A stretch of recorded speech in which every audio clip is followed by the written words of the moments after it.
आज ना बिल्कुल शुरू से अंग्रेजी सिखाने वाली हूं, और ये बिल्कुल शुरू से ही अंग्रेजी सिखाने वाली क्लास है। शुरू से कहने का मेरा मतलब क्या है, एक वाक्य कैसे बनता है, उसमें बेसिक कौन से वर्ड्स होते हैं जिनको बेसिक बस इन्हीं वर्ड्स को जान करके आप जो हमारी रोजमर्रा के लाइफ के जो वाक्य हैं उनको आप बना सकते हैं, आसानी से ट्रांसलेट कर सकते हैं। यानी कि 10 से 12 वर्ड्स याद करने हैं और एक टेक्निक याद करनी है जिसकी मदद से आप आसानी से बेसिक जो वाक्य हैं उनको ट्रांसलेट कर पाएंगे। क्लास को शुरू करते हैं। आप देख रहे हैं संदीप्ति इंग्लिश अकेडमी, मैं हूं प्रीति मैम। सब्सक्राइब करके बेल नोटिफिकेशन ऑन कर दीजिएगा। आगे जब भी इंटरेस्टिंग क्लास ऐसी वाली आएगी आपको यूट्यूब की तरफ से नोटिफिकेशन आ जाएगा और आप आसानी से क्लास को अटेंड कर पाएंगे। ये एक नॉर्मल सा वाक्य है, इसको देखो। जैसे हमें किसी के बारे में अगर कहना है कि वह एक डॉक्टर है, एक बहुत सिंपल, बहुत ही नॉर्मल, बहुत ही छोटा सा प्यारा सा वाक्य है जो कोई बहुत बड़ी चीज नहीं है, बहुत नॉर्मल वाक्य है कि वह एक डॉक्टर है। अब डॉक्टर के जगह पे वो एक टीचर है, वो एक इंजीनियर है, वो एक साइंटिस्ट है, हम कुछ भी बोल सकते हैं। हमने यहाँ पर वह एक डॉक्टर है का एग्जाम्पल लिया है। अब ये ना हमने डिसाइड करा कि नहीं, हमें अब इसको हिंदी में नहीं बोलना, हम इसको अंग्रेजी में बोलना चाहते हैं। वह एक डॉक्टर है, ये लाइन आपके दिमाग में है लेकिन मुंह से आपके अंग्रेजी निकलनी चाहिए, ये आपकी ख्वाहिश है। तो आपको करना क्या होगा, आपको एक सेट ऑफ वर्ड्स चाहिए जो अभी आगे की क्लास में मैं बताऊंगी, और एक तरीका चाहिए। तो पहले तरीका समझ लो, वर्ड्स इसके बाद याद कर लेना, ठीक है। तो आपको करना क्या है कि इस वाक्य को थोड़ा सा इधर उधर कर देना है। वह एक डॉक्टर है, इस वाक्य को क्या करना है, क्या कह रहे हो आप, बेसिकली एक स्टेटमेंट दे रहे हो कि वह है, तो शुरुआत का शब्द और आखिर का शब्द को आगे लिख देना, वह है। शुरुआत में इसको लिख के करना पड़ेगा और वंस आपको आदत हो जाएगी, आप you will be good to go, आप इसको दिमाग में ही कर लोगे, ठीक है।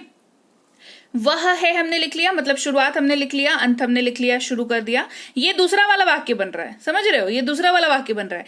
ये वाला वाक्य ट्रांसलेट होगा तो ये वाला ट्रांसलेट ऐसे हो जाएगा, है ना। ये प्रोसेस चल रहा है यहाँ पर। बचा क्या इस वाक्य में, बचा एक डॉक्टर। एक डॉक्टर हमने उसके बाद लिख दिया, ओके। अब वह की अंग्रेजी होती है ही, अगर पुरुष के बारे में बात कर रहे हो तो। है की अंग्रेजी होती है इज, वो हमने लिख दिया। एक डॉक्टर यानी कि अ डॉक्टर, ये बन गया ही इज अ डॉक्टर।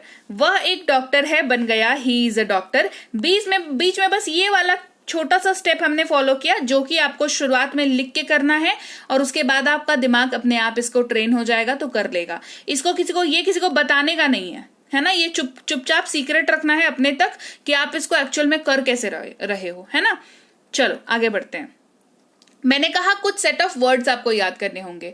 वो सेट ऑफ वर्ड्स का पहला जो हिस्सा है जो मैक्सिमम जगहों पे काम आएगा आपको, वो है इज, जिसका हिंदी में मतलब होता है। यानी कि हम ये कह सकते हैं कि हिंदी का वो वाक्य जिसके अंत में आपको है दिखाई देता है, उसमें उसकी अंग्रेजी करते वक्त आपको इज का इस्तेमाल करना पड़ता है। लेकिन इसका इस्तेमाल आप सबके साथ कर सकते हैं या नहीं कर सकते हैं, यहां पर एक कैच है। कैच ये है कि इस जो है वो 4 शब्द के साथ ही इस्तेमाल कर सकते हैं आप। वो है ही, शी, इट या कोई भी नाम। यानी कि अगर आप अपने वाक्य में वह शब्द का इस्तेमाल कर रहे हैं और उसकी अंग्रेजी ही होगी, अगर वो लड़कों के लिए यानी कि पुरुष के लिए यूज हो रहा है, वह का इस्तेमाल कर रहे हैं लेकिन लड़कियों के लिए कर रहे हैं तो शी का इस्तेमाल करेंगे। किसी वस्तु या सामान के बारे में अगर बात करना हो आपको तो आप यह का इस्तेमाल करेंगे जिसका अंग्रेजी इट होता है। और अगर कोई नाम है तो नाम का तो फिर क्या कहना, जो नाम है वही इस्तेमाल हो जाएगा। और कॉमन क्या है कि इन सब के साथ जो है वो इज का इस्तेमाल होता है। कॉमन क्या है, इन सब के साथ इज का इस्तेमाल होता है। यानी कि आप लिखेंगे he is, she is, it is और कोई भी नाम होगा तो नाम इज, ठीक है। जैसे चलो एग्जाम्पल देखते हैं। हमने दूसरा एग्जाम्पल लिया, वह एक शिक्षिका है। वह एक शिक्षिका है तो हमने क्या करना था, वह को पहला वाला वर्ड और आखिरी वाले वर्ड को आगे लिख लेना था। तो वह है लिख दिया, बचा क्या, एक शिक्षिका लिख दिया। वह की अंग्रेजी हमने यहाँ पर शी लिया है, हम क्योंकि अब हम बात महिला की कर रहे हैं तो हमने शी कर लिया। है जो है वो तो लगना ही है, इज तो लग गया। एक शिक्षिका यानी कि a teacher, she is a teacher, वाक्य बन गया। ये ट्रांसलेट हुआ ऐसे।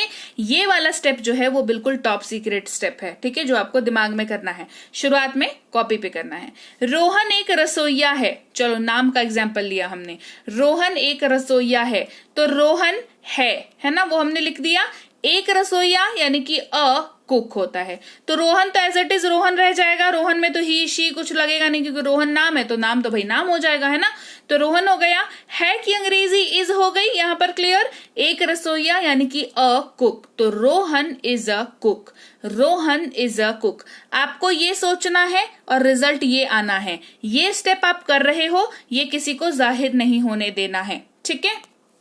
चलो, रागिनी एक दर्जी है, ये वाला एग्जाम्पल हमने लिया है, लड़की का नाम लिया है। रागिनी है लिख दिया, क्या एक दर्जी लिख दिया, तो रागिनी का रागिनी हो जाएगा, है का इज हो जाएगा, एक दर्जी यानी कि अ टेलर, तो Ragini is a tailor. Clear, ये ट्रांसलेशन खत्म। यहां पर यह एक तोता है, देखो मैंने सारे एग्जाम्पल्स आपको करा रही हूं, मैं ही शी इट और लड़का लड़की दोनों का नाम भी करा रही हूं, ठीक है, ताकि आपको एक पैसे की भी कंफ्यूजन जो है दिमाग में नहीं रहे। यह एक तोता है, क्या करेंगे, यह लिख देंगे, है लिख देंगे शुरुआत में, और एक तोता लिख दिया। यह की अंग्रेजी इट होती है की अंग्रेजी इज होती है, एक तोता अ parrot, it is a parrot, it is a parrot. खत्म।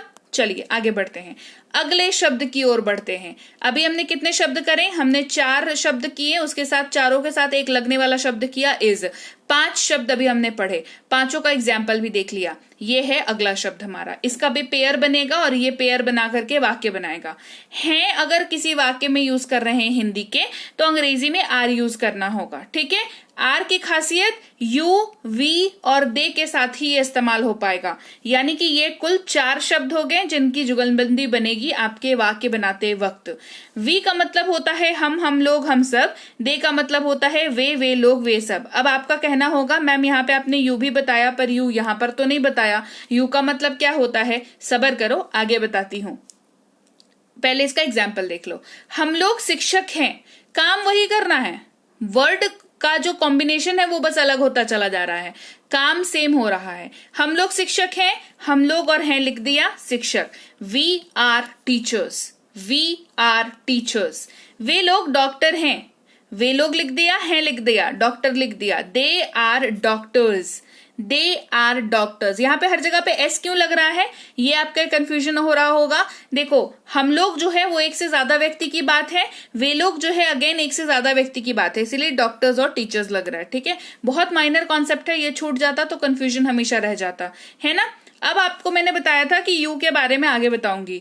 यू एकमात्र ऐसा शब्द है जो आर के 2 तरीकों से इस्तेमाल होता है, यानी कि हिंदी का जो वाक्य है वो हम 2 तरीकों से इस्तेमाल करते हैं और हो। अगर ऐसा वाक्य में बोल रहे हैं तो अंग्रेजी में आर का ही इस्तेमाल होता है, और ये कब होता है, जब यू का इस्तेमाल होता है। क्यों, क्योंकि यू का इस्तेमाल तुम सब, तुम लोग, आप सब, आप लोग, इन सब के जगह पर हम यू का इस्तेमाल ही करते हैं, तो इतना ज्यादा इस्तेमाल, इसीलिए इसको अलग से बताया। तुम एक गायक हो, है ना, कह सकते हैं ना इसको। आप एक गायक हैं, या तो आप ये कहेंगे या कहेंगे तुम एक गायक हो। क्लियर, तुम और हो लिख दिया, एक गायक। यू आर अ सिंगर, यहां पे एस नहीं लगेगा, क्यों, क्योंकि यू यानी कि सिंगल व्यक्ति की बात हो रही है, एक एंटिटी की बात हो रही है, तो सिंगर ही रह जाएगा। यू आर अ सिंगर, ठीक है। तुम लोग गायक हो, तुम लोग, है ना, तुम लोग हमने कहा, यहां पर एक से ज्यादा व्यक्ति की बात हो रही है, तो तुम लोग और हो क्या, गायक। यू आर सिंगर्स, यहां पर एस लगेगा क्योंकि यहां पर तुम लोग आ रहा है। तो यू का ही देखा आपने कैसे मल्टीपल यूज है, सिंगल एंटिटी में भी यूज हो जा रहा है, एक से ज्यादा व्यक्तियों के लिए भी यूज हो जा रहा है, इसीलिए इसको अलग से पढ़ाना जरूरी था, ठीक है। आप एक डॉक्टर हैं, यू आर अ डॉक्टर, कैसे बना, आप हैं एक doctor, you are a doctor. आप लोग डॉक्टर हैं, आप लोग हैं doctor, you are doctors. Clear. चलिए, अब वो फिर हमने ये पेयर पढ़ लिया, 4 पेयर हमने, 4 शब्दों का पेयर वहां पढ़ा। पहले में कितना पढ़ा था, 5 पढ़ा था, है ना। अभी फिर 4 पढ़ा और अभी फिर ये वाला 2 पढ़ेंगे अपन, है ना। अगर आप हूं का इस्तेमाल कर रहे हैं किसी वाक्य में, तो अंग्रेजी में एम का इस्तेमाल होगा, और एम का इस्तेमाल आप हमें, अब अच्छा एक बात बताओ, हिंदी में हूं का इस्तेमाल किसके लिए करते हो, अपने लिए करते हो ना, तो एम का इस्तेमाल भी किसके लिए करोगे, क्योंकि हूं का मतलब अगर एम होता है और हूं जो है अपने लिए इस्तेमाल होता है, तो एम का मतलब भी क्या होगा, हूं होगा और अपने लिए इस्तेमाल होगा, सिंपल है ना। एम अपने लिए इस्तेमाल होगा और एम जो है सिर्फ और सिर्फ आई के साथ इस्तेमाल होता है, क्योंकि मैं जिस वाक्य में होता है उस वाक्य में हूं होता है, जैसे मैं हूं ना, है ना। और अगर आई एम किसी वाक्य में है तो वहां पर आई होगा ही होगा, क्योंकि आई एम के साथ इस्तेमाल होता है। मैं एक शिक्षक हूं तो मैं हूं क्या, एक शिक्षक। मैं आई हूं एम क्या, a doctor, I am a doctor. वह एक वकील है, वह है क्या, एक वकील, ही इज एन एडवोकेट। मैं एक इंजीनियर हूं तो मैं हूं क्या, एक engineer, I am an engineer. ठीक है। तुम एक एक्टर हो, तुम हो एक actor, right, you are an actor. अब हम करेंगे कुछ सेंटेंसेस की प्रैक्टिस। चलिए प्रैक्टिस करते हैं।